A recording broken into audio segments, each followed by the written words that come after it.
Hello everyone. तो आज हम लोग 100 क्वेश्चंस ज्योग्राफी का देखने वाले हैं। उम्मीद है आप लोग रेडी होंगे अपना पेन पेपर लेकर।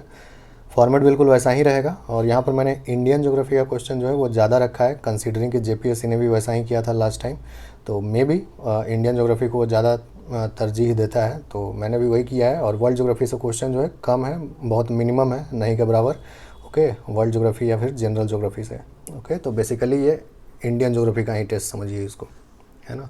और ये हो गया। दूसरी बात कि जो मैं पोल क्रिएट करूँगा वहाँ पर जाकर अपना स्कोर ज़रूर वोट कर दीजिएगा, और या फिर बेहतर होगा कि आप कमेंट करके बताएं। ठीक है, तो फिर स्टार्ट करते हैं आज का सेशन। और पहला क्वेश्चन है आपके लिए, एक मैच द फॉलोइंग जैसा है। यहाँ पर बेसिकली आपको बताना है कि जो भी प्रयाग का नाम दिया हुआ है वो अपने रिवर के साथ सही मैच है या नहीं। आपको पता है कि अलकनंदा जो है वो जैसे जैसे आगे बढ़ती है वैसे वैसे उसमें जो जो नदियाँ आकर मिलती हैं, तो जहाँ पर मिलती हैं नदियाँ आकर, जहाँ पर कन्फ्लुएंस होता है अलकनंदा का उन नदियों के साथ, उस जगह को एक विशेष प्रयाग के नाम से जानते हैं, है ना। विष्णु प्रयाग, नंद प्रयाग, कर्ण प्रयाग, रुद्र प्रयाग और देव प्रयाग। तो आपको वहीं पर बताना है कि इसमें से कौन सा सही मैच नहीं है। तो एज़ यूजुअल मैं 5-10 सेकंड वेट करूँगा आपके लिए, 15 सेकंड, ताकि आपको बार बार वीडियो ना पॉज करना पड़े। उसके बाद मैं आंसर डिस्प्ले करूँगा, ठीक है। तो इसका करेक्ट आंसर हो जाएगा कर्णप्रयाग मंदाकिनी। ये रॉन्ग मैच है ना। कर्णप्रयाग में पिंडार नदी आकर अलकनंदा नदी में मिलती है ना। विष्णु प्रयाग और धौली गंगा, इन दोनों का जहाँ पर कन्फ्लुएंस होता है उसको विष्णु प्रयाग कहते हैं, ठीक है। वहाँ से फिर नदी का नाम हो जाता है अलकनंदा। अलकनंदा आगे बढ़ती है तो सबसे पहले उसमें आपका नंदाकिनी नदी आकर मिलती है, उस जगह को बोलते हैं नंद प्रयाग। फिर पिंडार नदी आकर मिलती है, उसको कहते हैं कर्ण प्रयाग। फिर मंदाकिनी नदी आकर मिलती है, उसको बोलते हैं रुद्र प्रयाग।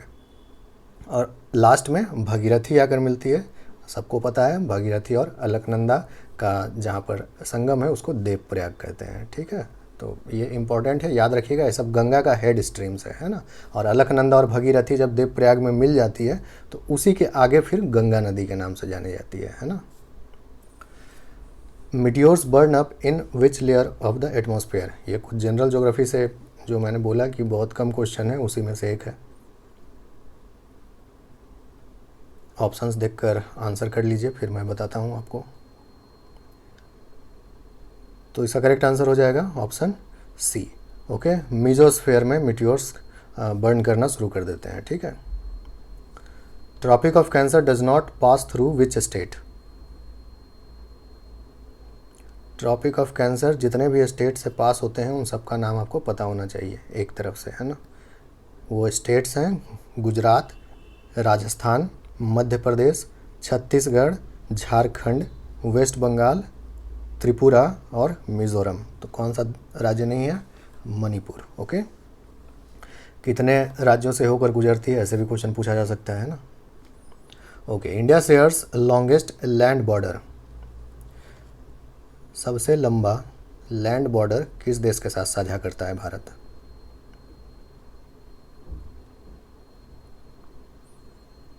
तो इसका करेक्ट आंसर हो जाएगा option B, Bangladesh. Okay, easy question. Question number 5 देखिए, the longest coast line in India is that of. सबसे लंबा कोस्ट लाइन, तट रेखा पूछा जा रहा है आपसे। अच्छा, यहाँ पर स्टेट और यूनियन टेरिटरी जैसा कुछ भी मेंशन्ड नहीं है, ठीक है, तो ध्यान दीजिएगा।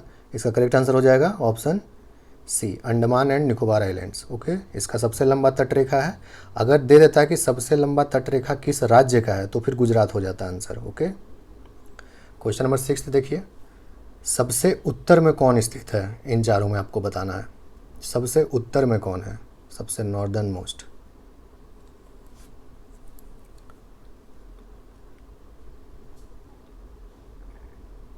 जम्मू कश्मीर से रिलेटेड कोई भी क्वेश्चन अभी आपके लिए इंपॉर्टेंट रहेगा। जैसे अभी Madhya Pradesh public service commission का एग्ज़ाम आप देखें, उसका प्रीलिम्स का क्वेश्चन अगर आप देखे होंगे तो उसमें ओलंपिक से रिलेटेड क्वेश्चन काफ़ी पूछा है, ठीक है, जबकि ओलंपिक उस टाइम स्टार्ट भी नहीं हुआ था। कहने का मतलब जो भी मुद्दा बना हुआ रहता है उससे संबंधित क्वेश्चन आता ही आता है ना। तो जम्मू कश्मीर से रिलेटेड, आपका लद्दाख से रिलेटेड जो भी फिजिकल फीचर, चाहे वो स्टैटिक क्वेश्चन ही क्यों ना, उसको आपको विशेष रूप से ध्यान देना चाहिए, ठीक है। तो वुलर लेक सबसे ज़्यादा नॉर्थ में है, ठीक है।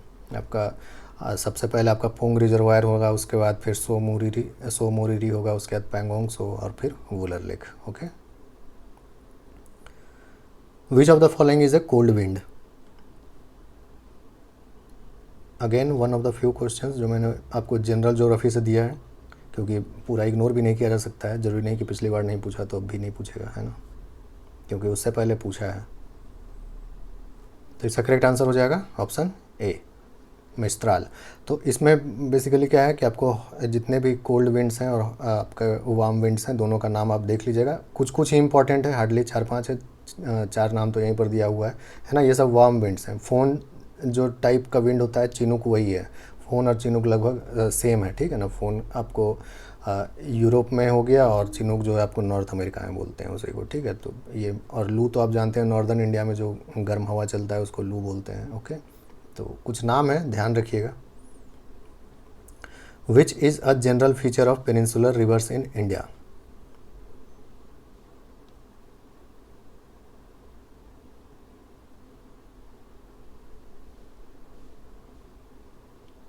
अगेन इजी क्वेश्चन है ये, तो इसका करेक्ट आंसर हो जाएगा option D, well adjusted valleys, है ना। वैली में जो कटाव छटाव नहीं हो रहा है, ठीक है, या डीप में भी नहीं कट हो रहा है, साइड में भी नहीं हो रहा है, या मिनिमल कटिंग हो रहा है, तो इसीलिए वेल एडजस्टेड वैलीज है उनका। जबकि ऊपर वाला तीनों जो है वो आपका हिमालयन रिवर्स का कैरेक्टरिस्टिक है, ठीक है। वो सब ग्लेशियर पे डिपेंड करते हैं, रेन पे नहीं, है ना। और अक्सर रास्ता बदलने का प्रवृत्ति देखा जाता है। ओके, डेल्टाज बनाते हैं बड़े बड़े, तो ये सब जो है हिमालयन रिवर्स का कैरेक्टरिस्टिक है, पेनिनसुलर रिवर्स का नहीं। विच of the following cyclones did not hit India? एक करेंट अफेयर जैसा आप समझ सकते हैं। भारत से कौन नहीं टकराया था साइक्लोन, जिसका लैंडफॉल इंडिया में नहीं हुआ था? इजी है ये भी, जोबो, है ना। बाकी तीनों का नाम आप अक्सर सुने होंगे। यास तो काफ़ी ज़्यादा चर्चा में रहा था झारखंड में, है ना। चूँकि झारखंड में जो है साइक्लोन का इतना इम्पैक्ट सदियों से नहीं हुआ था जितना यास साइक्लोन का इम्पैक्ट हुआ। ओके, और उसकी वजह से कई सारा न्यूज़ भी आपको सुनने में मिला होगा, है ना, यास का, कि कितने लोगों को जो है सो सुरक्षित पहुंचाया गया एक जगह से दूसरे जगह पर। और बाकी तौकते और निसर्ग जो था वो तो आपका वेस्टर्न कोस्ट पर था, ठीक है ना, गुजरात महाराष्ट्र। विच of the following is wrongly matched? Again important places हैं। शहर जो भी आपका है देश में, अगर किसी विशेष नदी, महत्वपूर्ण नदी पर बसा हुआ है, महत्वपूर्ण शहर है, तो उसके बारे में आपको जानना चाहिए। तो यहाँ पर करेक्ट आंसर हो जाएगा ऑप्शन डी, सूरत। सूरत नर्मदा के किनारे नहीं, तापी के किनारे है, ठीक है। बाकी तीनों ठीक है। ओके, ये जनरल ज्योग्राफी से एक क्वेश्चन है, कोशिश कीजिए। Roaring 40s, furious 50s, श्रिकिंग 60s, ये सब किस चीज़ का नाम है?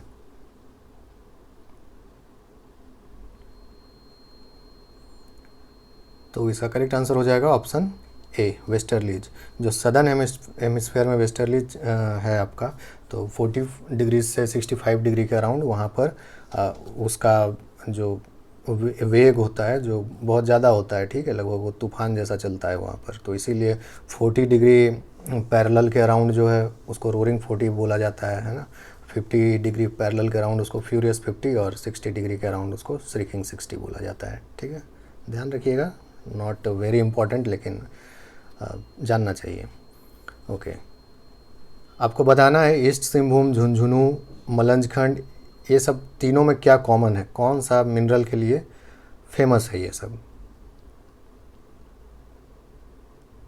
इसको अगर एलिमिनेट करके भी बनाएंगे, नहीं भी जानते हैं तो एलिमिनेट करके ये क्वेश्चन बन जाएगा, ऐसा ऑप्शन दिया हुआ है। तो इसका करेक्ट आंसर हो जाएगा ऑप्शन बी, कॉपर के लिए। ओके, आपका ईस्ट सिंहभूम, झुंझुनू, मलंजखंड कॉपर का बहुत इंपॉर्टेंट सेंटर है, और झुंझुनू जहाँ पर कि आपका खेतरी माइंस है, ठीक है ना, जो राजस्थान में। ओके, तो वो सब कॉपर के लिए है। ईस्ट सिंहभूम तो कॉपर फेमस ही है, तो फिर इसलिए तीनों में वो कॉपर जो है वो कॉमन मिनरल है, ठीक है। 13th देखिए, कौन सा सही मैच है?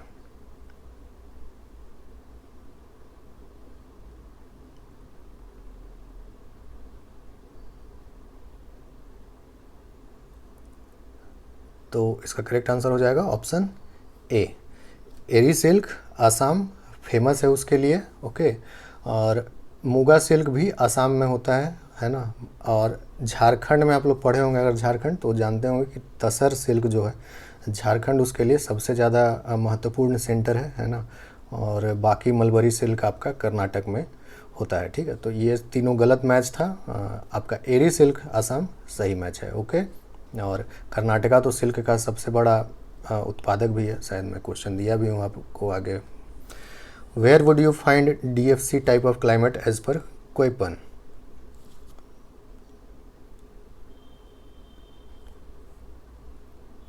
ठीक है, तो कोपन क्लासिफिकेशन जो है क्लाइमेट का आपको अच्छे से जानना चाहिए, उससे भी यदा कदा क्वेश्चन पूछ देता है ना।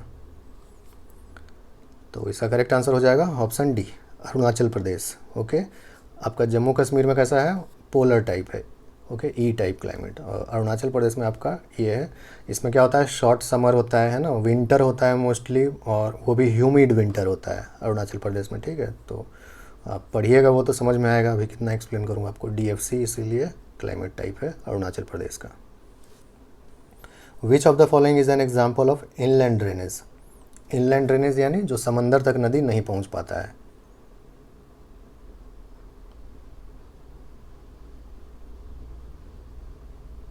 तो इसका करेक्ट आंसर हो जाएगा ऑप्शन डी, लूनी रिवर, है ना। ये रन ऑफ कच्छ में जाकर ये उधर विलीन हो जाता है, गायब हो जाता है, ओके।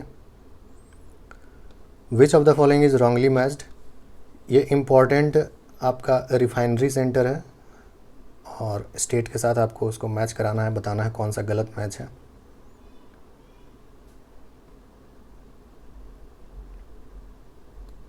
ओके, बरौनी बिहार तो इजी होगा, बाकी तीन में से बिना का भी नाम आप सुने होंगे, इम्पॉर्टेंट है। तो करेक्ट आंसर इसका हो जाएगा कोयली। कोयली महाराष्ट्र में नहीं, गुजरात में है, okay. Indian standard time meridian है ना, जो 82.5 डिग्री है, ईस्ट है, वो किस राज्य से नहीं गुजरती है, ठीक है, ये बताना है आपको।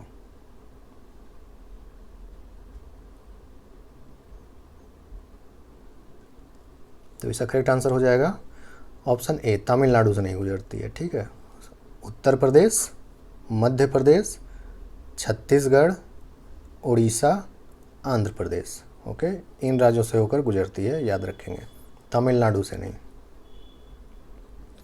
Among the following cities which one is nearest to tropic of cancer? कर्क रेखा के सबसे निकट, इस तरह से भी क्वेश्चन कई बार पूछा गया है। हालांकि यहाँ पर जो आंसर है उसको ऑप्शन में डालकर मैंने इसको इजी बना दिया थोड़ा। तो इसका करेक्ट आंसर हो जाएगा रांची, है ना। रांची के सबसे नज़दीक है इन चारों में, और कई सारा इम्पॉर्टेंट सिटीज़ जो है वो कर्क रेखा के आसपास है। एक बार उसको अपने एटलस में ज़रूर देख कर के जाइएगा, इस तरह का क्वेश्चन अक्सर पूछा जाता है, ठीक है। कई बार कोलकाता एक ऑप्शन में दिया हुआ रहता है ना, उज्जैन कई बार ऑप्शन में दिया हुआ रहता है, गांधीनगर आपको दिया हुआ रह सकता है, अहमदाबाद, जो भी आसपास है शहर ट्रॉपिक ऑफ कैंसर के, वो सब जो है आपको ऑप्शन में दिया रह सकता है। तो एक बार उस पर सरसरी निगाह लेकर जाइएगा। 10 डिग्री चैनल के बारे में बताना है आपको कि ये किसको अलग करता है, यानी किसके बीच में है।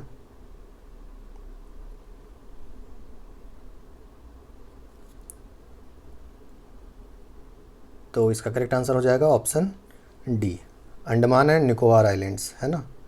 8 डिग्री चैनल आपका लक्षद्वीप को अलग करता है मालदीव्स से, है ना। तो 8 डिग्री, फिर 9 डिग्री, 9 डिग्री जो है वो आपका लक्षद्वीप का इंटरनल हो गया, है ना। लक्षद्वीप के ही 2 आइलैंड्स को अलग करता है। उसके बाद 10 डिग्री चैनल है। इसी तरह एक डंकन पैसेज है, ये सब भी देख कर जाइएगा, ये सब भी अक्सर पूछा जाता है। मैं आपको ये सब बताते जा रहा हूँ क्योंकि अगर मैं बताएं लोगों को तो अनावश्यक वीडियो लंबा हो जाएगा ये सब, लेकिन मैं आपको हिंट कर दे रहा हूँ कि क्या क्या आपको जानना चाहिए, ठीक है। तो 8 degree channel, 9 degree channel, 10 degree channel और डंकन पैसेज, ये 4 पढ़ कर जाइएगा। ये बताना है आपको कौन सा सही मेल नहीं है। ये सब बेसिकली कोल फील्ड्स है।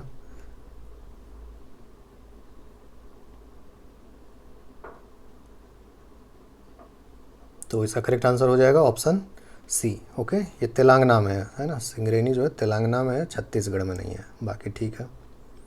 Naharkatiya, Kalol, Mehsana are important centers of.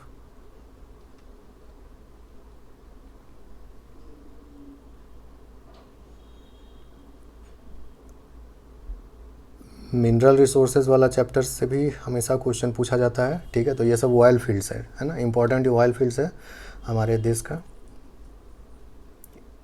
इसके अलावा आप मुंबई हाई सुने होंगे, मुंबई हाई फील्ड है ना, और इसके अलावा आप डिगबोई सुने होंगे। तो ये सब जो है इम्पोर्टेंट नाम है, याद रखिएगा। Where will you find a mountain peak named blue mountain?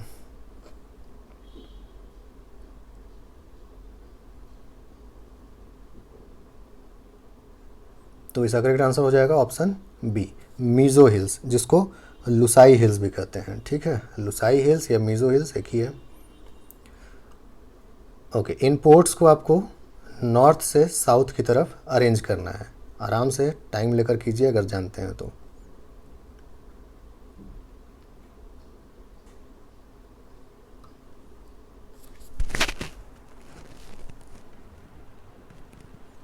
तो इसका करेक्ट आंसर हो जाएगा ऑप्शन बी, है ना। सबसे नॉर्थ में इन चारों में होगा कांडला पोर्ट, उसके बाद पारादीप पोर्ट, कांडला गुजरात, पारादीप जो कि है उड़ीसा में, है ना। उसके बाद मोरमुगांव जो कि गोवा में है, और लास्ट में एन्नौर पोर्ट, है ना। तो इतना ये चारों याद रखिएगा। Ennore port Tamil Nadu, okay. इसको कामराजार पोर्ट अब कहते हैं, एन्नौर पोर्ट नाम अब इसका चेंज हो गया है ना। ओके, ये बताइए कि मानसून को इनमें से कौन सा एजेंट जो है वो प्रभावित नहीं करता है?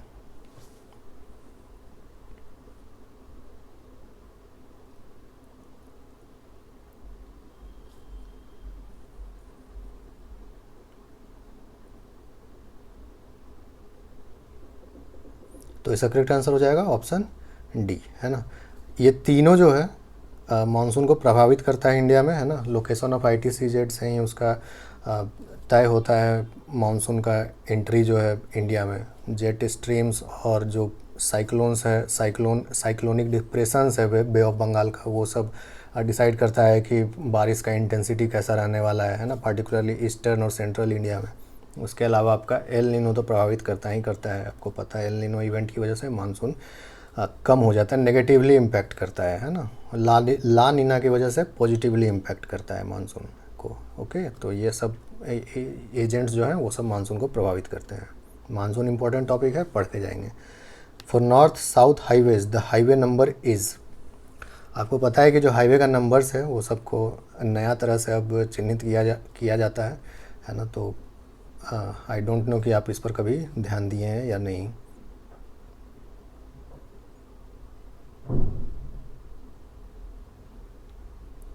तो इसका करेक्ट आंसर हो जाएगा ऑप्शन बी।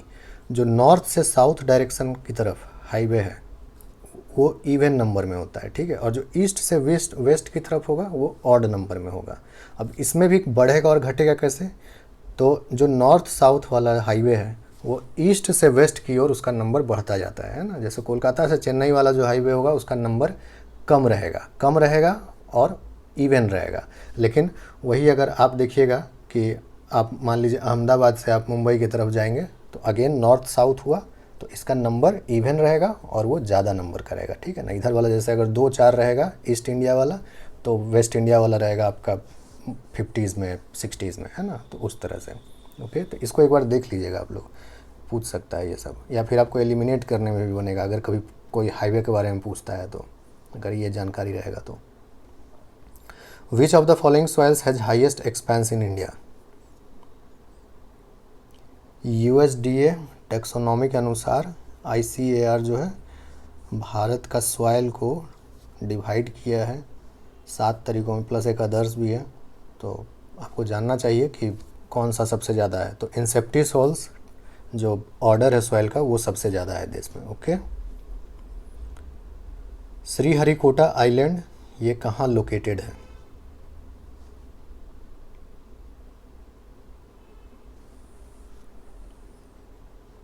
तो इसका करेक्ट आंसर हो जाएगा ऑप्शन सी, पुलिकट लेक के पास, है ना। ओके, गद्दीज आर इनहेबिटेंट्स ऑफ, है ना, एक ट्राइबल ग्रुप है। तो किस स्टेट में आपको वो रहते हैं ये बताना है।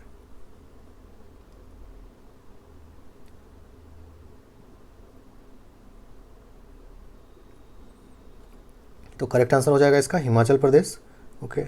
और कुछ जो है वो जम्मू कश्मीर में भी रहते हैं, है ना। तो हिमाचल प्रदेश जो है सबसे ज़्यादा इम्पोर्टेंट है इनके, जहाँ तक रेसिडेंस का सवाल है।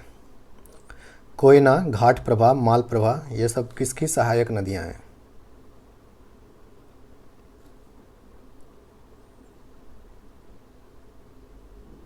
तो इसका करेक्ट आंसर हो जाएगा ऑप्शन सी, कृष्णा, कृष्णा नदी की। Okay. Which of the following pairs are correctly matched? कुछ इंपॉर्टेंट वाटरफॉल्स है और साथ में नदी का नाम दिया हुआ है, आपको बताना है कौन सा सही मैच है।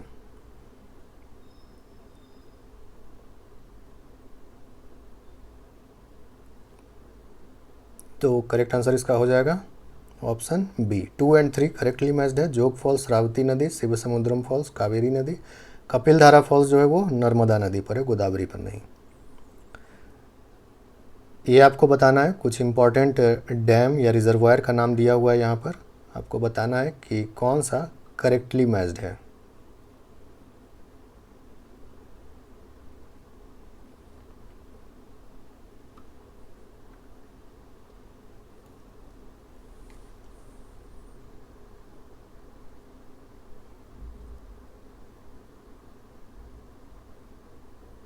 तो इसका करेक्ट आंसर होगा option D. Okay, all of them are correctly matched, है ना। और ये जो है रिहंद डैम, गोविंद बल्लभ पंत सागर, वो रिजर्वायर जो है उसी को रिहंद डैम भी कहते हैं, है ना। ये सब कुछ इंपॉर्टेंट, बहुत ज़्यादा इंपॉर्टेंट है ये सब डैम्स का नाम, और कई बार पूछा गया है पास्ट में, तो ये याद रखिएगा ये सब। ओके, लिपुलेख पास काफ़ी ज़्यादा न्यूज़ में रहा था, बताना है आपको किस स्टेट में जाइएगा तो आपको ये मिलेगा। करेक्ट आंसर होगा इसका ऑप्शन बी, उत्तराखंड में। ओके। अब जैसे माउंटेन पासेस हिमालयाज़ में है, उसी तरह वेस्टर्न घाट्स में भी कुछ इंपॉर्टेंट माउंटेन पासेस हैं, उनका भी नाम जानना चाहिए आपको, है ना। 4 इंपॉर्टेंट माउंटेन पास साउथ में जिसका नाम आपको जानना चाहिए, 3 यहाँ पर मैंने दिया है, एक है और सेनकोटा पास, है ना, वो सबसे साउथ में है, इन तीनों से भी साउथ में। अगर वो भी ऑप्शन में दिया हुआ रहता तो वो तो सबसे लास्ट में आपको अरेंज करना होता। तो इसका करेक्ट आंसर हो जाएगा 3, 2, 1, थाल घाट, भोर घाट, पाल घाट, और लास्ट में फिर एक सेंकोटा पास। ठीक है, ध्यान रखिएगा। Which region is the most important Gondwana coal field? Very easy question. ये सब गोंडवाना कोल फील्ड है, लेकिन आपको बताना है कि इसमें से सबसे इम्पोर्टेंट कौन सा है। इसमें without any doubt Damodar river, पूरा जो झारखंड से वेस्ट बंगाल तक का सारा कोल फील्ड है, सब इसी के अंतर्गत आता है ना, और सबसे महत्वपूर्ण कोल फील्ड एरिया है ये। Total number of coastal states, तटीय राज्यों की संख्या कितनी है?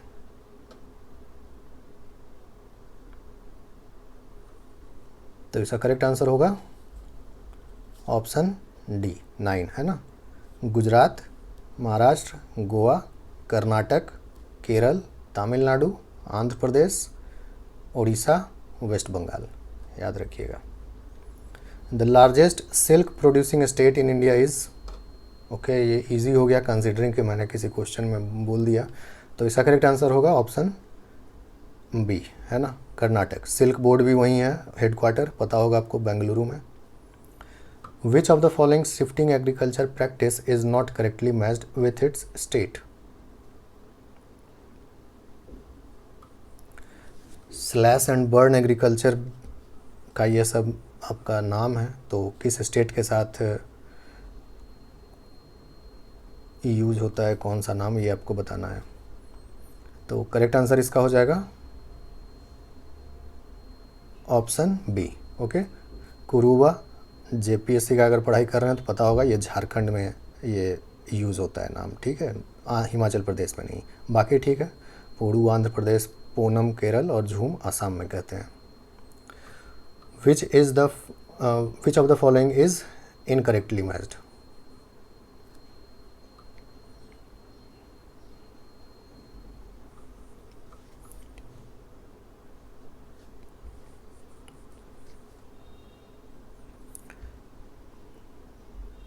तो इसका करेक्ट आंसर हो जाएगा option C, rubber board. Rubber board जो है वो कोच्चि में नहीं, कोट्टायम में है ना, कोट्टायम में रबर बोर्ड है, बाकी तीनों ठीक है।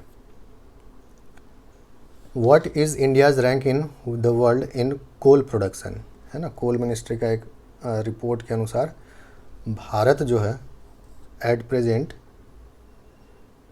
दूसरा सबसे बड़ा कोल का प्रोड्यूसर है। ओके, तो इसको ध्यान रखेंगे। और रिजर्व्स का अगर बात किया जाए तो पांचवा सबसे बड़ा रिजर्व इंडिया है कोल का, है ना। दोनों बात याद रखेंगे।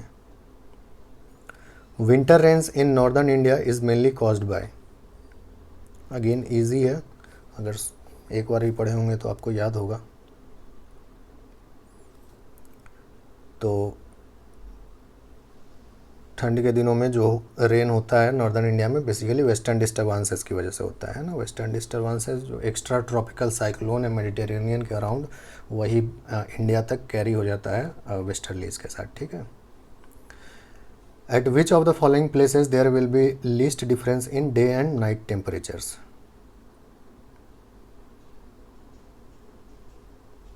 दिन और रात के तापमान में सबसे कम अंतर आपको कहाँ देखने को मिलेगा।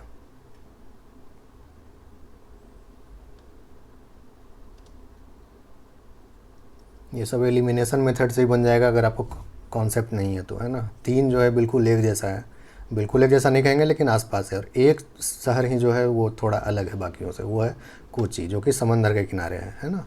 तो समंदर के किनारे वाला जो भी टाउन है या जो भी जगह होता है वहाँ पर टेम्परेचर का डिफरेंस ज़्यादा नहीं होता है ना। जैसे कोची में अभी भी आप गूगल करके देखिएगा तो कोची में अभी 28 डिग्री होगा, 29 डिग्री होगा, और रात को टेम्परेचर दिखाएगा 26 डिग्री के अराउंड या 27 डिग्री के अराउंड ऐसे। तो टेम्परेचर का डिफरेंस बहुत कम होता है। वही जैसलमेर वगैरह में आप देखिएगा, है ना, वहाँ पर अभी होगा 37, 38, 39 डिग्री, और आपका रात का टेम्परेचर दिखा रहा होगा आपको 26, 27 डिग्री, 10-12 डिग्री का अंतर हो जाता है ना। तो जितना भी आप अंदर जाइएगा, समंदर से दूर जाइएगा, तो कॉन्टिनेंटलिटी का प्रभाव होता है ना। ये सब अब ज्योग्राफी का चीज़ है, तो मे भी आप लोग पढ़े होंगे। खैर, the PAT land of Lohardaga is famous for the mining of,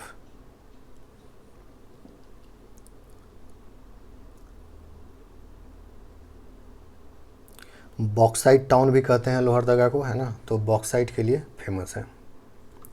Amongst the following which state has the highest population density as per census 2011, बिल्कुल ऐसा ही क्वेश्चन लास्ट टाइम भी जेपीएससी पूछा था। 3-4 स्टेट का नाम दिए हुए था और बोला था कि इसका डेंसिटी के हिसाब से कुछ सजाने के लिए इसी तरह का कुछ था। तो इन चारों में आपको बताना है कि सबसे ज़्यादा जनसंख्या घनत्व तो किसका है। तो करेक्ट आंसर इसका हो जाएगा ऑप्शन ए। इन चारों में सबसे ज़्यादा झारखंड का है ना। बाकी सबका जनसंख्या घनत्व झारखंड से कम है। और झारखंड का कितना है 2011 सेंसस के अनुसार 414। Period of steady population growth in India was,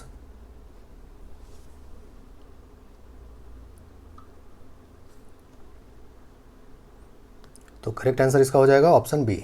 21 से 51 के बीच बिल्कुल स्टेडली पॉपुलेशन ग्रो किया था इंडिया का। ओके, उससे पहले 1901 से 21 के बीच क्या था, स्टैगनेंट पॉपुलेशन था। 91 से 81 के बीच क्या हुआ, पॉपुलेशन एक्सप्लोजन हुआ, बहुत ज़्यादा तेज़ी से बढ़ा। और 1981 के बाद से क्या हो रहा है, बढ़ तो रहा है बट उसका रेट जो है बढ़ने का वो कम होता जा रहा है। तो ये चार इम्पॉर्टेंट आपका कह सकते हैं पीरियड है जिसको ध्यान में रखना चाहिए पॉपुलेशन से संबंधित। क्वेश्चन नंबर 44 बताइए, उरी हाइड्रो इलेक्ट्रिक और तुलबुल नेविगेशन ये सब किस नदी से संबंधित है ये projects.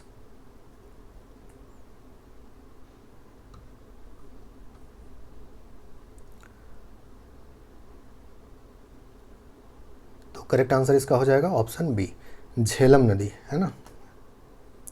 Which is correctly matched, again ये सब इंपॉर्टेंट प्लेसेस है, कह सकते हैं उद्गम स्थल है इन नदियों का। तो आपको बताना है कि कौन सा सही मैच नहीं है। ओके,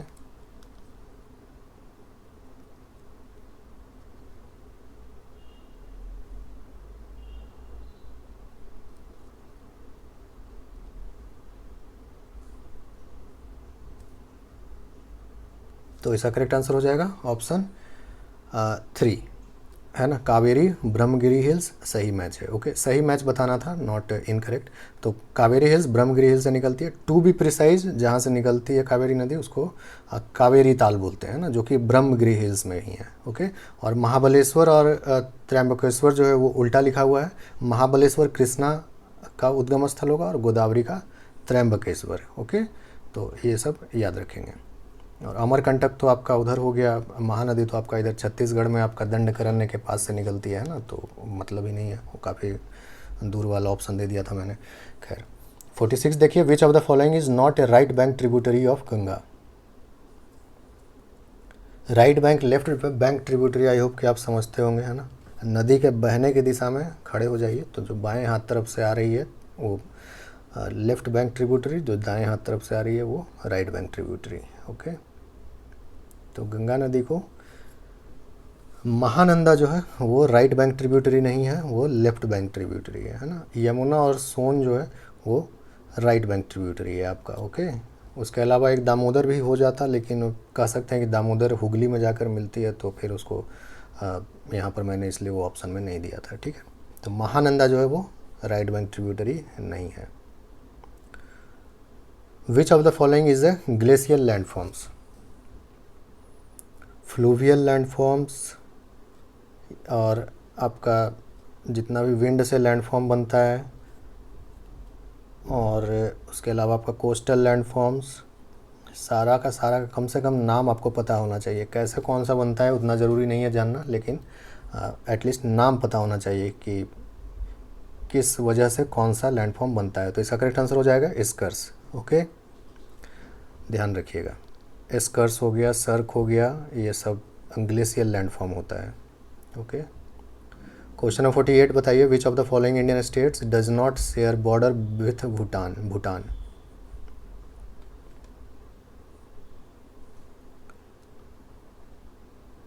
तो इसका करेक्ट आंसर होगा ऑप्शन बी, मेघालय का भूटान के साथ कोई बॉर्डर नहीं है, बाकी तीनों राज्यों का है।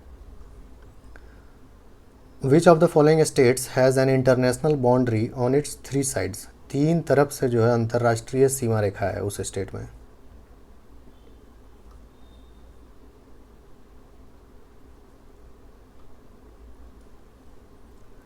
तो इसका करेक्ट आंसर हो जाएगा ऑप्शन बी, त्रिपुरा, है ना। 3 साइड से वो बांग्लादेश से घिरा हुआ है ना। सिर्फ एक साइड जो है उसका नॉर्दर्न साइड जो है वो असम है और मिज़ोरम है, मिज़ोरम का बॉर्डर है। In which part of Himalayas Karewa formations are found. Karewa formations क्या है, बेसिकली वहाँ पर पहले कोई झील रहा होगा या ग्लेशियर रहा होगा, अब वो नहीं है, तो उसका जो भी वहाँ पर मिनरल्स वगैरह था सब वहीं पर छोड़ दिया है वो। ठीक है, तो वो तो इसका करेक्ट आंसर हो जाएगा option D, Kashmir Himalayas. Okay, Karewa formations वहीं पे मिलता है। और ये करेवा फॉर्मेशंस ऐसे भी क्वेश्चन कई बार पूछा गया है कि किस चीज़ का खेती के लिए फेमस है ना, तो सैफरॉन का खेती। ठीक है, which of the following are correct, कौन सा सही मैच है आपको ये बताना है।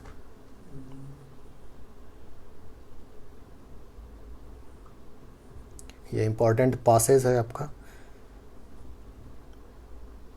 तो इसका करेक्ट आंसर हो जाएगा ऑप्शन डी। ओके, तीनों जो है सही मैच है। खारदुंगला लद्दाख रेंज में है, फोटुला जांस्कर रेंज में है, बनिहाल पास पीर पंजाल रेंज में है। The eastern and western ghats meet eight.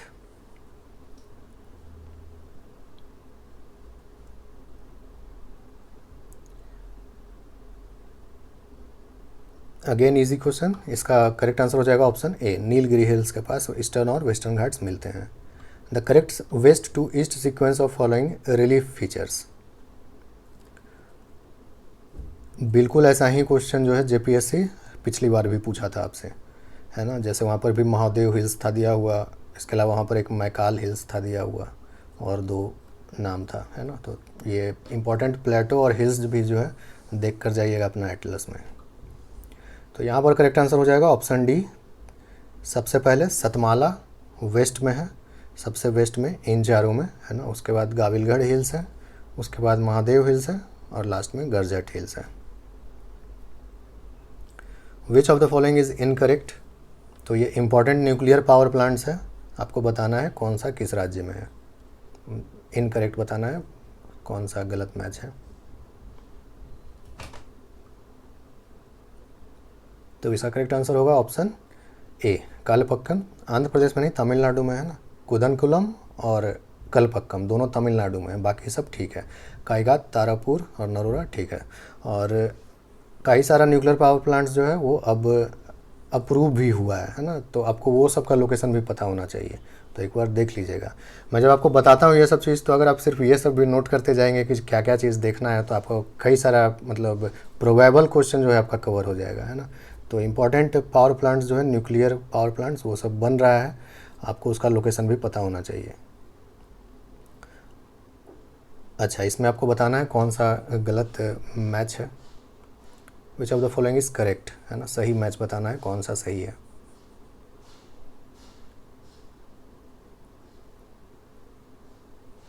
तो इसका करेक्ट आंसर हो जाएगा ऑप्शन बी।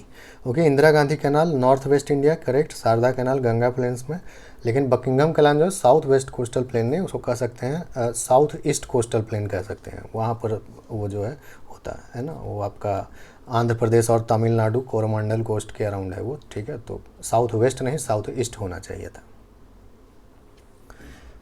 ओके, सबसे ड्राइएस्ट, सबसे कम बारिश वाला या सबसे कम मॉइस्चर वाला जगह कौन सा है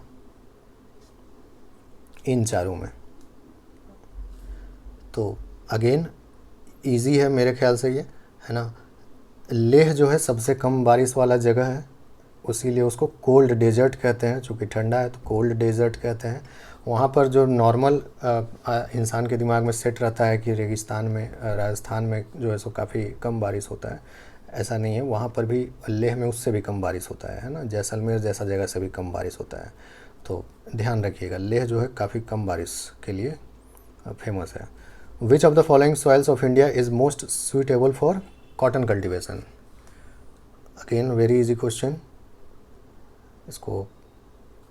तो करेक्ट आंसर इसका हो जाएगा ऑप्शन डी, रेगर मिट्टी, जिसको कि ब्लैक कॉटन सॉइल भी कहते हैं।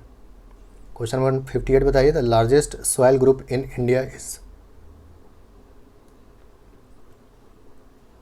तो इसका करेक्ट आंसर होगा ऑप्शन ए, एलुवियल सॉइल्स, है ना, वो सबसे ज़्यादा है इंडिया में, लगभग 40% जो एलुवियल सॉइल ही है। किस राज्य में जो है आपका ट्यूबवेल से सबसे ज़्यादा इरिगेशन होता है? सबसे ज़्यादा एरिया अंडर इरिगेशन जो है वो ट्यूबवेल के थ्रू है। इसको भी आप गेस कर सकते हैं अगर नहीं भी पता होगा तो, है ना। उत्तर प्रदेश बड़ा राज्य है, तो और सिंचाई के लिए भी मतलब एवरेज व्यवस्था है, तो आप कह सकते हैं कि वहाँ पर ट्यूबवेल वगैरह से ज़्यादा इरिगेशन होता होगा।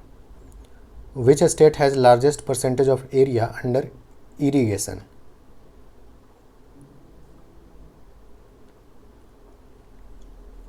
सबसे ज़्यादा irrigated land as a percent of total area Punjab में है ना, लगभग 95% से ज़्यादा, 98% के अराउंड जो है पंजाब में एरिया अंडर इरिगेशन है। ओके, मुल्लपेरियार डैम ये कहाँ पर लोकेटेड है? ये पिछले 2 साल से अगर कोई भी आप लोग पढ़ाई कर रहे होंगे तो कई बार नाम सुने होंगे इस डैम का, है ना। विवाद का विषय बना हुआ है तमिलनाडु और केरल के बीच में। केरल में ये बांध है, इसका खास बात यह है कि इसको तमिलनाडु ऑपरेट करता है ना, ऑपरेशन मेंटेनेंस सब तमिलनाडु का है, लेकिन है ये बांध केरल में। पोलावरम प्रोजेक्ट ये किस स्टेट में एग्जीक्यूट हो रहा है?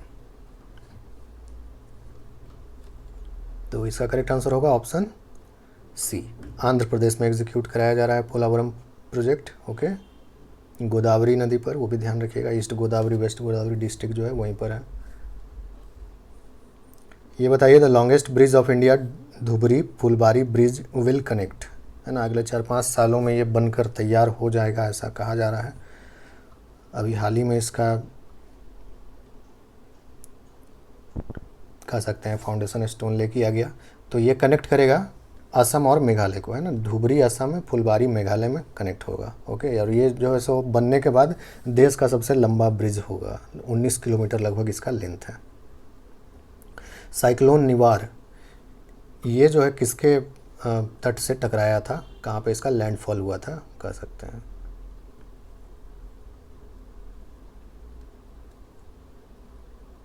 तो इसका करेक्ट आंसर होगा option D, Tamil Nadu. Okay, Andhra Pradesh में भी इफेक्ट हुआ था, बट टू बी प्रिसाइज ये तमिलनाडु और पुदुचेरी कोस्ट के अराउंड टकराया था, ठीक है। South west monsoon is responsible for of the total rainfall received in India. Bharat में जितना टोटल रेनफॉल होता है प्रति वर्ष, उसमें से जो साउथ वेस्ट मानसून है उसका कितना हिस्सा है? Basic question from NCERT. तो करेक्ट आंसर इसका होगा ऑप्शन डी। लगभग 3/4 जो बारिश है वो साउथ वेस्ट मानसून सीजन में होता है। Which amongst the following rivers drains into Bay of Bengal? इस तरह से भी क्वेश्चन पूछा जाता है। जो पेनिनसुलर रिवर है इंडिया का, है ना, वो कुछ नदी बे ऑफ बंगाल में गिरती है, कुछ नदी अरेबियन सी में गिरती है। तो कुछ इम्पॉर्टेंट नदी जो अरेबियन सी में गिरती है उसका नाम याद रखना चाहिए, है ना। बाकी बे ऑफ बंगाल वाला तो लगभग सब लोग पढ़ते हैं, जो मेजर रिवर्स है सब बे ऑफ बंगाल में ही गिरती है। तो यहाँ पर करेक्ट आंसर होगा वही गई, ये बे ऑफ बंगाल में गिरती है। बाकी नेत्रावती, पंबा, मांडोवी रिवर, ये सब का नाम याद रखिएगा, ये सब अरेबियन सी में गिरती है। Okay. Which hydro electric project is an incorrect match?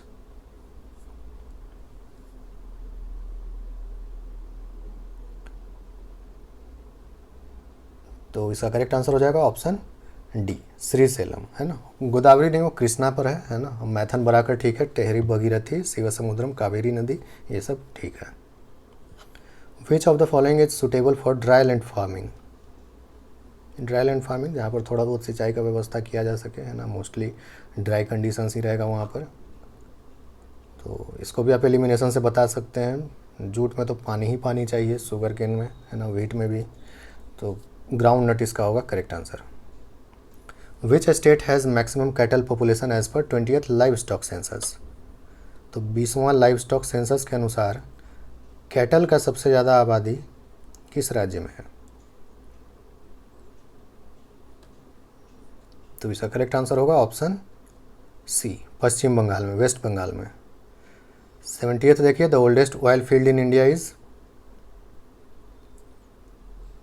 Mumbai high field, Ankleshwar, Navgam या दिग्बोई? ये भी इजी होना चाहिए। तो इसका करेक्ट आंसर होगा option D, Digboi. Okay. Strategic petroleum reserves in India are located at? Strategic petroleum reserves आपको पता है 3 भारत ऑलरेडी ऑपरेट कर रहा है, 2 और को अप्रूवल दिया जा चुका है ना। स्ट्रैटेजिक पेट्रोलियम रिजर्व्स में पेट्रोलियम का जो भी उत्पाद है उसको रिजर्व करके रखता है कोई भी देश, है ना। ये मैंडेटरी है। इनफैक्ट इंटरनेशनल एनर्जी एजेंसी का जो भी मेंबर है उसको 90 दिन का हिसाब किताब रखना पड़ेगा स्टोर में, ताकि कभी कुछ इंटरनेशनल प्रॉब्लम्स भी हो जाए तो 90 दिन तक उसको समस्या ना हो, ठीक है, पेट्रोल डीजल का। तो इन तीनों जगहों पर स्ट्रेटेजिक पेट्रोलियम रिजर्व्स है इंडिया का। और एक चांदीखोल उड़ीसा, वहाँ पर भी अप्रूव हो गया है, और पादुर में ही एक और अप्रूव हुआ है, ठीक है। तो कह सकते हैं 4 ही जगह है अभी भी, एक चांदीखोल, है ना, बट ऐसे जो है 5 होगा, ठीक है, क्योंकि पादुर में 2 जगह है, अभी है नहीं, एक और बनेगा। Okay. Which of the following iron ore mines is incorrectly matched? ये चारों का चारों बहुत इंपॉर्टेंट आयरन और माइंस है, आपको बताना है कौन सा गलत मैच है।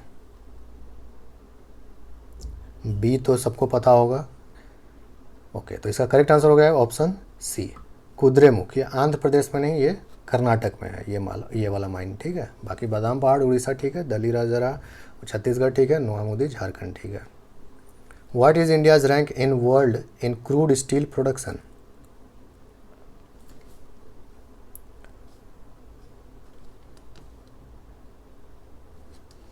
तो इसका करेक्ट आंसर हो जाएगा ऑप्शन ए। ओके, सेकेंड है ना। पिछला 2 वर्ष से जो है सेकेंड रहा है स्टील प्रोडक्शन में।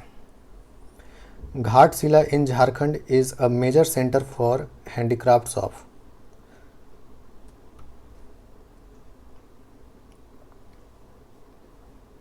तो करेक्ट आंसर इसका हो जाएगा कॉपर एंड ब्रास, है ना। इसका जो हैंडीक्राफ्ट्स है इसके लिए फेमस है। Which is correctly matched pair?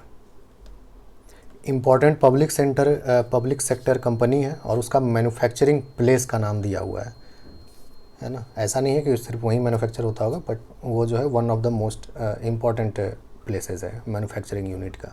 Okay, तो इसका करेक्ट आंसर हो जाएगा ऑप्शन डी, है ना। दुर्गापुर किस लिए फेमस है? वहाँ पर आपको स्टील के लिए है, ना कि भारत हैवी इलेक्ट्रिकल्स के लिए, है ना। HEC रांची आपको पता होगा, NTPC बाढ़ बिहार में, वहाँ पर बहुत बड़ा प्लांट है NTPC का। NALCO national aluminium company, Angul in Odisha, वहाँ पर भी उसका काफ़ी बड़ा प्लांट है ना। तो BHEL दुर्गापुर पर से ऐसा कुछ नहीं है, ठीक है।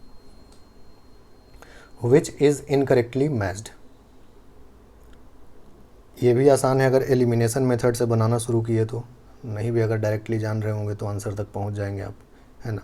सिंदरी मोस्टली आप लोगों को पता होगा, डालमिया नगर भी पता होगा बिहार में, जामनगर अगेन सबसे बड़ा रिफाइनरी सेंटर है वो, तो बच जाता है तालचेर, है ना। नहीं भी पता होगा कि तालचेर में क्या होता है तब भी आप इसको पहुंच सकते हैं यहाँ तक, है ना। तो Talcher basically power plant mining वगैरह के लिए, फार्मास्यूटिकल्स से ऐसा कुछ नहीं है। फार्मास्यूटिकल्स के लिए आएगा तो गुजरात, हिमाचल प्रदेश, ये 2 राज्य याद रखिएगा। सोम्पेन ट्राइब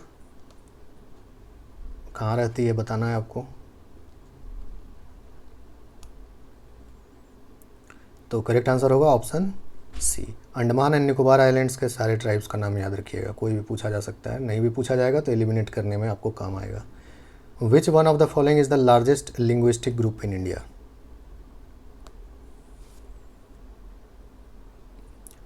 तो इसका करेक्ट आंसर हो जाएगा, ये भी इजी है, इंडो आर्यन, है ना। नॉर्थ इंडिया का जितना भी लैंग्वेज है सब इंडो आर्यन का ही है मोस्टली, तो आप इसको बता सकते हैं अंदाजे से भी कि यही जो है सबसे बड़ा भाषाई समूह होगा इंडिया में। विच of the following reverse does not flow through rift valley,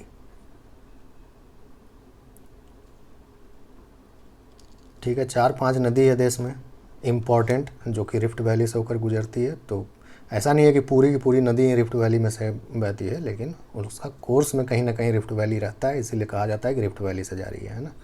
तो याद रखेंगे तापी, दामोदर और माही, 3 नदी जो है रिफ्ट वैली से, इसके अलावा नर्मदा भी एक याद रखिएगा, वो भी रिफ्ट वैली से पास होती है, ठीक है। तो गंडक का ऐसा कुछ नहीं है, तो तापी, दामोदर, माही, नर्मदा, ये चारों याद रखिएगा, इंपॉर्टेंट है। कयाल क्या है,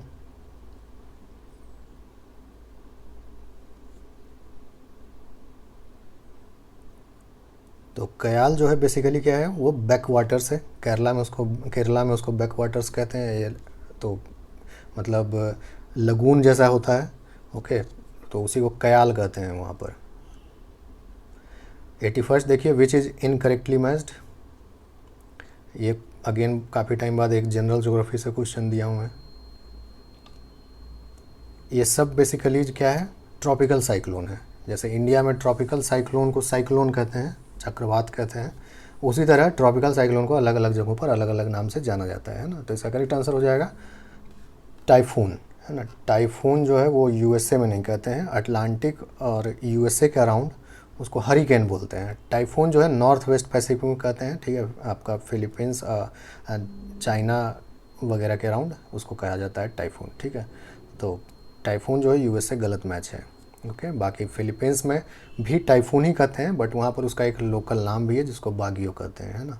तो ये सब कुछ इंपॉर्टेंट चीज़ है, ध्यान रखिएगा।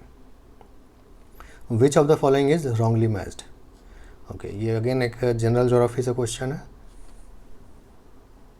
ये इंपॉर्टेंट डेजर्ट्स है दुनिया भर का, आपको बताना है कौन सा गलत मैच है। तो इसका करेक्ट आंसर हो जाएगा option C, great sandy desert जो है वो कहाँ है, ऑस्ट्रेलिया में, साउथ अमेरिका में नहीं, ओके। बाकी Sonoran north America, Gobi desert Asia, ठीक है, कालाहारी डेजर्ट अफ्रीका में।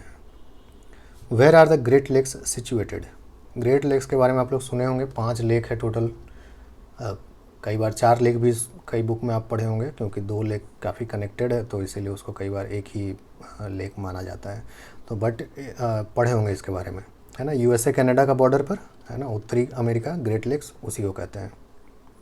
विच of the following is matched incorrectly, again important glaciers है ये सब इंडिया का, है ना। तो इंपॉर्टेंट ग्लेशियर्स कहाँ पर हैं आपको पता होना चाहिए।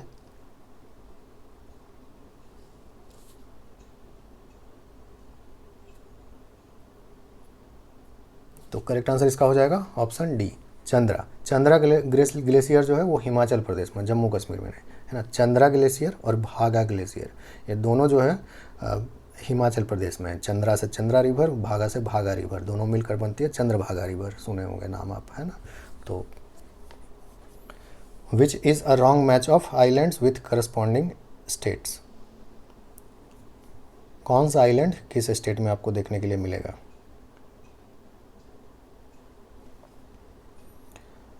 स्टेट के साथ साथ यूटी भी लिख देना चाहिए था क्वेश्चन में, बट चलिए ठीक है। तो करेक्ट आंसर इसका हो जाएगा ऑप्शन सी, है ना, दीवर। ये आंध्र प्रदेश नहीं, ये गोवा में है। ओके, बाकी एलिफेंटा महाराष्ट्र, मजूली असम और मिनिकॉय लक्षद्वीप जानते होंगे आप लोग। Arrange the following from north to south.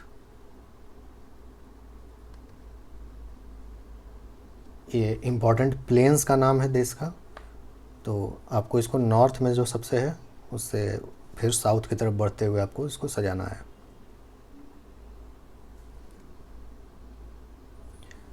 तो करेक्ट आंसर इसका हो जाएगा ऑप्शन बी। ओके, सबसे पहले माझा प्लेन्स पंजाब के अराउंड, है ना, उसके बाद आपका रोहिलखंड प्लेन्स, उसके बाद आपका होगा सिंहभूम प्लेन्स और वारधा प्लेन्स लास्ट में, है ना, नागपुर के अराउंड। तो ये सब जो है इम्पॉर्टेंट प्लेन्स है। एटलस देखना बहुत ज़रूरी है अगर ज्योग्राफी का क्वेश्चन आपको सॉल्व करना है तो। Arrange the following mountain peaks from highest to lowest. सबसे ऊंचा पर्वत श्रृंखला से सबसे नीचे तक आपको आना है।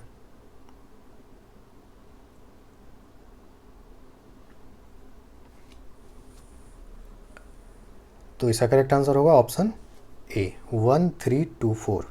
सबसे पहले माउंट केटू, उसके बाद कंचनजंगा, उसके बाद नंदा देवी और लास्ट में गुरु शिखर। गुरु शिखर तो अरावली में है ना, ये सब बाकी तीनों हिमालयज़ में, तो जाहिर है वो सब ज़्यादा ऊंचा होगा, है ना। विच of the following is a brackish water lake. Brackish water यानी कि जो फ्रेश वाटर जितना मीठा भी नहीं है और समुद्री यानी सलाइन वाटर जितना खारा भी नहीं है, तो उसको बीच में कहते हैं ब्रैकिश वाटर। तो आपको बताना है इसमें से कौन जो है ब्रैकिश वाटर लेक है। तो इसका करेक्ट आंसर हो जाएगा ऑप्शन ए पैंगोंग सो, है ना। तो वहाँ पर समंदर का पानी तो एट प्रेजेंट जाने की व्यवस्था नहीं है, लेकिन इसके बावजूद वो खारा है, जियोलॉजिकल रीजन है उसका, वो सब बात का बात है। बाकी वुलर लेक, लोकटक लेक और सोलामाओ लेक ये सब जो है आपका फ्रेश वाटर लेक है। ओके, ये जो सोलामो लेक है ये सबसे ऊंचा, मतलब सबसे ज़्यादा एलिवेशन पे ये लेक है, ठीक है। तो ये भी एक पॉइंट है, मे भी आपको पूछा जा सकता है सबसे ज़्यादा ऊंचाई पे कौन सा लेक है। पाक स्ट्रेट, इजी क्वेश्चन। इंडिया को किससे अलग करता है? तो श्रीलंका से, है ना। Top state in marine fish production, ये आपको बताना है। 2019 के हिसाब से अगर देखा जाए तो समुद्री मछली इसके उत्पादन में सबसे ज़्यादा अव्वल कौन सा राज्य रहा? तो इसका करेक्ट आंसर हो जाएगा ऑप्शन ए तमिलनाडु। ओके, और ये जो है आपका central marine fisheries research institute, वो भी गवर्नमेंट एजेंसी है, वही उसी के रिपोर्ट के अनुसार है। गुजरात को डिस्प्लेस करके तमिलनाडु जो है 2019 में आगे निकल गया समुद्री मछली को उत्पादन में। लेकिन ठीक उससे एक साल पहले का अगर रिपोर्ट, कई बार हो सकता है मैं भी आप लोग पढ़े होंगे, इसलिए मैं इसको क्लैरिफाई कर दे रहा हूँ। ठीक एक साल पहले का एक हैंडबुक निकला था, है ना, फिशरीज प्रोडक्शन के ऊपर मंत्रालय की तरफ से। उसके अनुसार जो है गुजरात उसमें आपको देखने के लिए मिलेगा कि टॉप मोस्ट है समुद्री मछली उत्पादन में, और आंध्र प्रदेश जो है इनलैंड फिश उत्पादन में सबसे नंबर 1 है, ठीक है, आंध्र प्रदेश और गुजरात। तो आंध्र प्रदेश इनलैंड फिशरीज़ में, गुजरात मरीन फिशरीज़ में सबसे ज़्यादा अव्वल है। ओके, और ये है 2018 का रिपोर्ट, तो मे बी ये ज़्यादा रिसेंट है, तो आपको ये वाला ध्यान रखना चाहिए। Total mineral reserves in Jharkhand is of the whole country, कई बार आप लोग पढ़े होंगे, इकोनॉमिक सर्वे में भी क्लियर लिखा हुआ है। तो पूरे देश का लगभग 40% मिनरल रिजर्व्स झारखंड में है। Okay, the best quality coal anthracite, ये कहाँ पाया जाता है? एंथ्रासाइट, बिटुमिनस, लिग्नाइट, पीट, ये सब 4 वेराइटी है कोल का, है ना। एंथ्रासाइट सबसे बेस्ट क्वालिटी है, वो पाया जाता है जम्मू कश्मीर में। ओके, बहुत मामूली मात्रा में पाया जाता है, लेकिन पाया जाता है। India's longest bridge Bhupen Hazarika Setu is built over which river, तो किस नदी के ऊपर बना हुआ? एट प्रेजेंट अभी यही सबसे लंबा ब्रिज है ना। ऊपर जो हम लोग दूसरे क्वेश्चन में एक देखें, धुबरी फुलबारी ब्रिज, वो अभी बना नहीं है, तो ये जो है लोहित नदी के ऊपर है। Okay, Turamdih mines is famous for, Turamdih mines Singhbhum, correct answer होगा uranium. Upcoming nuclear power plant at Gorakhpur is situated in which state? तो गोरखपुर में एक न्यूक्लियर पावर प्लांट आ रहा है, तो वो किस स्टेट में है आपको बताना है। किसका करेक्ट आंसर होगा ऑप्शन ए, हरियाणा में है ना। गोरखपुर देखकर कई बार उत्तर प्रदेश लग सकता है। खैर, अक्टूबर हीट फिनोमेनन किससे संबंधित है।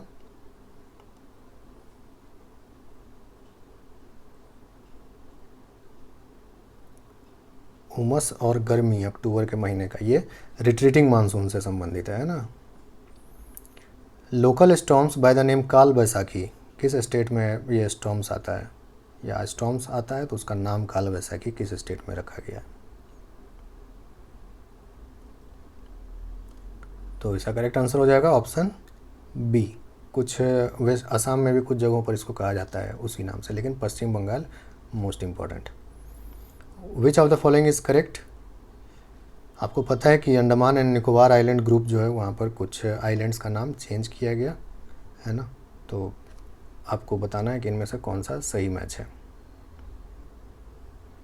तो इसका करेक्ट आंसर हो जाएगा option D, all of the above है ना। नील आइलैंड को अब शहीद आइलैंड कहते हैं, सुभाष चंद्र बोस आइलैंड कहते हैं अब रॉस आइलैंड को, और स्वराज आइलैंड कहते हैं हैवलॉक आइलैंड को। ओके।